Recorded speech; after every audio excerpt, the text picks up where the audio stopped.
Hey everyone, it's Rabbi Shmuel Pollan. Welcome back to the Light Unto the Nations show. We have a book for you that you're going to love. It's All In for God. You can learn all about it at allinforgod.com. I made a promise that we will end your anxiety in 5 minutes. So let's jump right into it. And we start off with a question. Are you really living your life? I ask again. Are you really living your life? Think about it. Because the way I see it, and having been a sufferer of anxiety, we spend 90% of our time worrying about what happened yesterday or what's happening tomorrow or what happened 10 years ago. Many people are still thinking about things that happened 10 years ago, 20 years ago, and they're actually bringing that memory into the present and what's happening to the actual present, what's happening to the actual life of the person, the life that they're living right now. It's being ignored. The person is in a state of imagination. They're living in their imagination of the past and the future, the way that they picture it at that time. It's like they're in a dream. And you will go through your life, God willing, you will live till 120. That's the blessing that we give because Moses lived until 120. But you will go through the rest of your life, and this should really disturb you. You'll go through the rest of your life and realize that you spent 90% of it not living it, not living actual life, but living suffering from before or after. And we have to fix that because the world, as the Talmud says, was created from a Torah. And a Torah is a Bible scroll. It's written with black ink on white parchment, and the parchment is made from cow hide. And what we notice is that it's just letters, a space, letter, a space, letter, a space, letter, a space.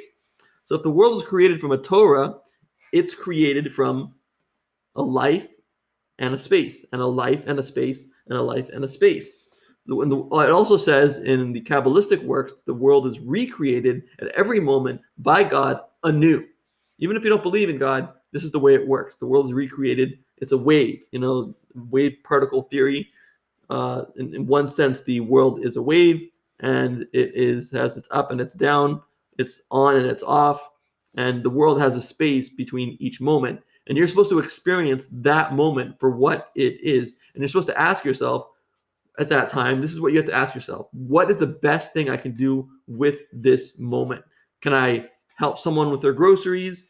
Can I take the first step towards finishing a project? Or can I just be happy for that one moment? Just think one happy thought. Think one thought of gratitude, something you're grateful for about that day or about your family. It could be anything, about the fact that you have all your fingers. It could be absolutely anything at all that you are grateful for. It's easy to come up with something that you're grateful for if you just think about it a little bit. And if you just are happy just for that moment, that is the success in that moment. And see what kind of feedback you get from the universe. See what kind of feedback you get from God. When you do something positive, what kind of feedback do you get back?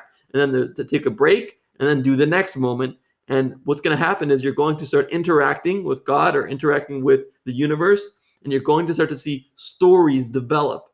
Living with the present is living with a story, God's story, the universe's story. Take it how you like it, but you got to live with this story that's happening. This is real life. This is where life happens, and you're going to constantly be putting in input and getting feedback, and constantly asking yourself, what can I do with this particular moment? Don't worry about any other moment whatsoever. Only think about that moment. And that probably takes us to the 5 minutes, but I'm going to go on and give you more. It's a story of a friend of mine. He was suffering from anxiety, and he was on the street, and he was so frozen with anxiety that he actually froze on the street and he couldn't walk. And his mentor was there and held him and said, just take one step. Just take one step towards what I am saying for you to do right now. He took one step and another step and another step, and he got out of it. So take what I'm saying and take one step. Try to just live with this particular moment and ask what the best thing you can do for that particular moment. And you will get the hang of it. You will get into a flow. And you're going to get the story, and now you're going to be really living. And you're going to get so much more than you bargained for. The results you're going to get when you do this are going to be far more than what you put into it. As the Talmud says, if you give God the eye of a needle, God will give you the opening to a banquet hall. It's going to take you so much further than what you thought. You're going to quickly pick this up, and you're going to quickly be able to constantly, over and over again, get to each letter and get to the space and get to the letter again. I'm a copywriter, so I have to constantly worry about being creative. And it used to be that I would worry all morning until I would work in the afternoon. I'd be worrying about how am I going to be creative again? It doesn't really come naturally to me, but it always comes.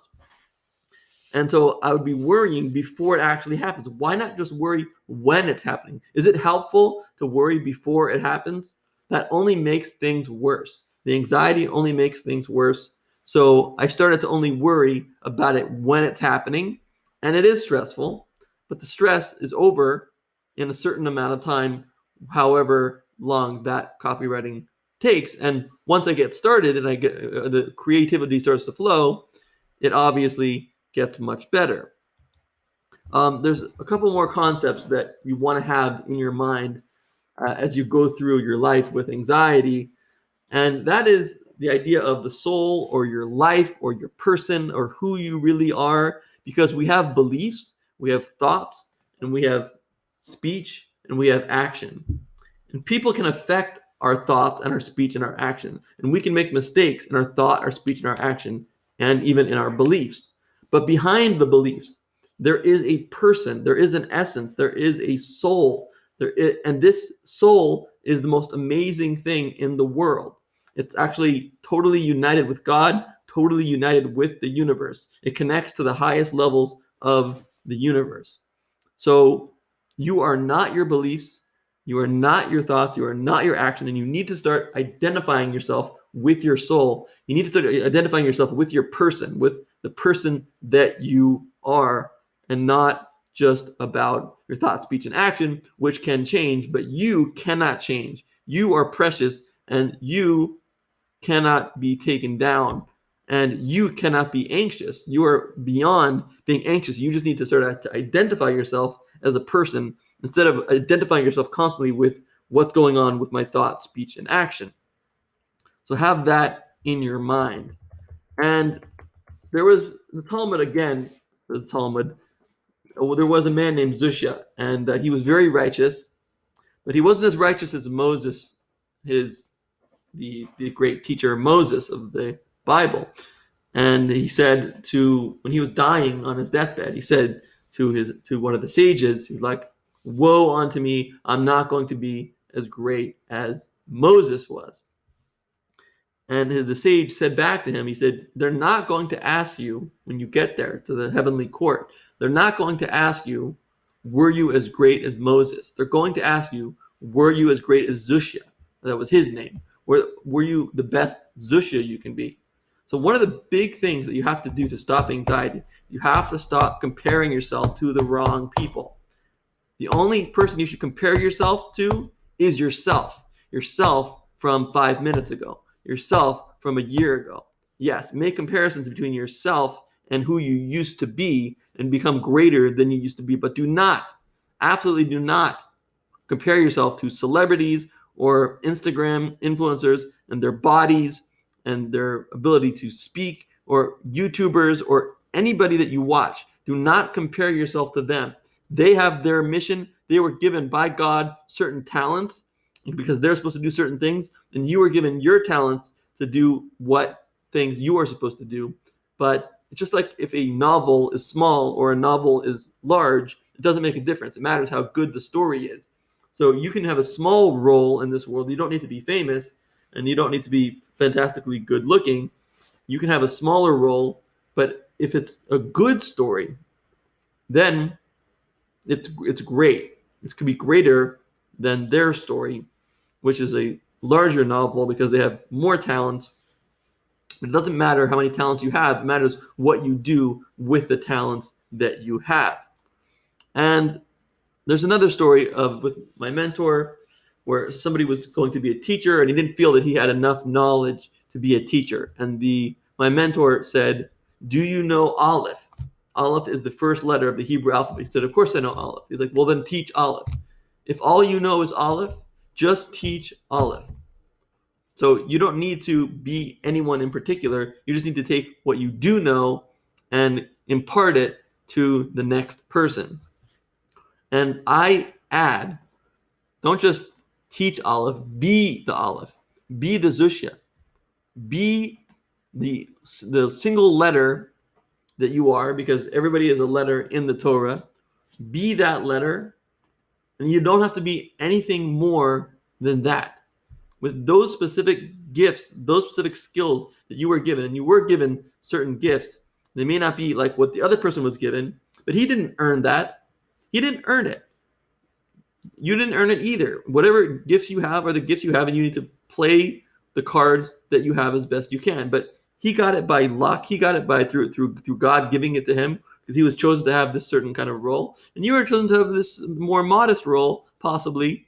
But your story can be just as great, because it's a great story. Like a small novel is great. So don't just teach Aleph, but also be the Aleph. Be all you can be. And I think that's the motto of the Army. I don't want to steal that from them, but it's really true. Be the Aleph. Do all you can do with the talents you were given, and with this moment that you were given, and you will be anxiety free. God bless.